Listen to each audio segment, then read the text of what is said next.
is. Most resilient man in the Commonwealth. Funny. I thought I had that honor.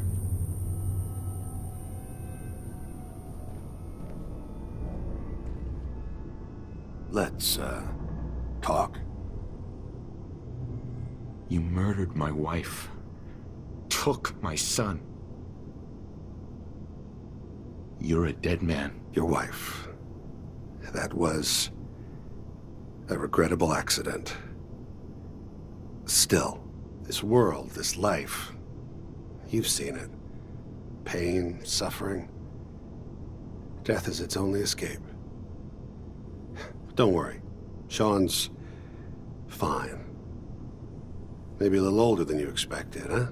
But I can't give him to you, because he ain't here. Fuck you, Kellogg. Let him go. Your time's done. Your son is exactly where he belongs. He's home.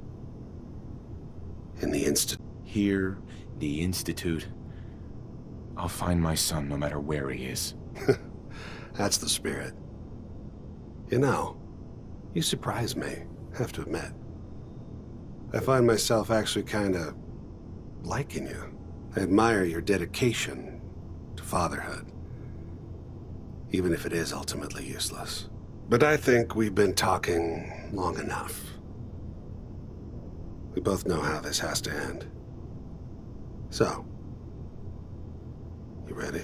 You know, in 100 years, when I finally die, I only hope I go to hell, so I can kill you all over again, you piece of shit. By order of the Institute.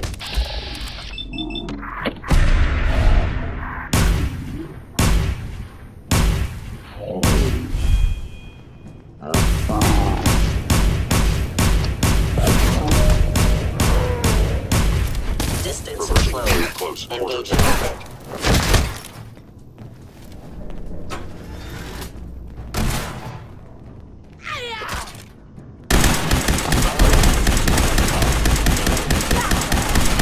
I'm beginning to enjoy this.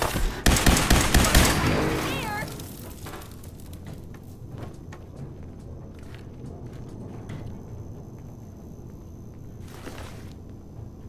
All this tech. You were barely human. I remember you. The memory inducement. Vault 111, right? What's this all about?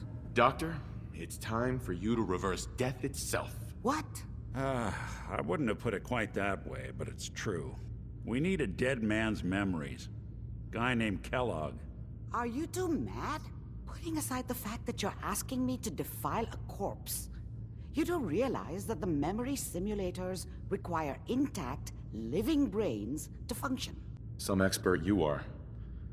I knew this was a waste of time. This dead brain had inside knowledge of the Institute, Amari.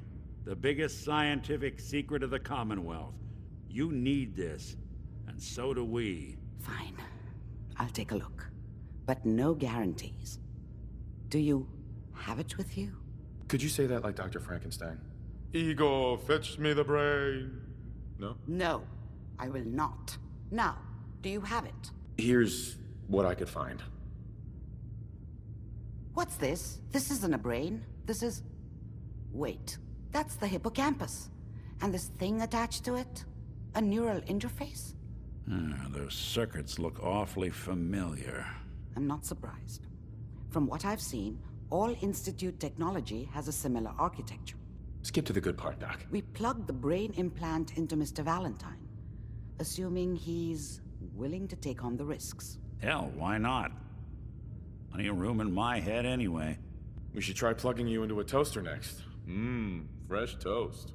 It's nice to know that even when I'm about to have a foreign object shoved into my noggin, you find new horrible ways to laugh at my expense. Are you feeling any different?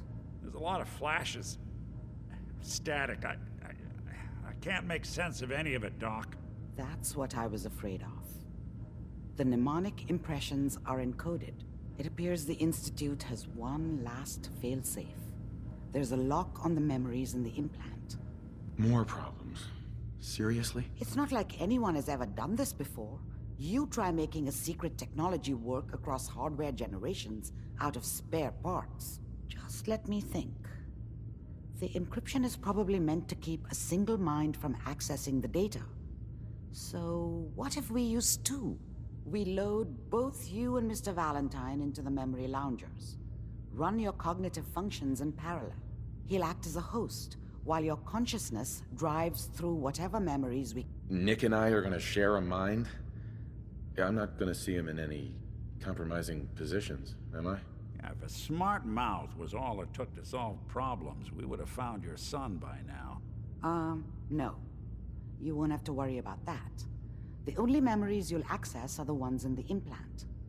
All right, let's get started. Just sit down over there, and keep your fingers crossed. Slow movements, okay? I don't know what kind of side effects the procedure might have had. No one's ever done this before. How do you feel? Next time I have to watch someone's life story, I want popcorn. Well, if you're cognizant enough to joke, I think we can safely say that you're out of critical condition. Are you ready to talk about what happened in there? You were along for the ride, weren't you? You saw what I saw. Nick. Hope you got what you were looking for inside my head. I was right. I should have killed you when you were on ice. You want to try for round 2? Let's go! What? What are you talking about? Nothing. Never mind. If you say so. Anyway, I feel fine, so let's get going. Or I could head back to Diamond City, since you've got company already. There's something wrong with you, Nick. I don't want you with me. I told you I'm fine. But I get it. Going through Kellogg's brain was a doozy for both of us. I'll be in Diamond City when you've had time to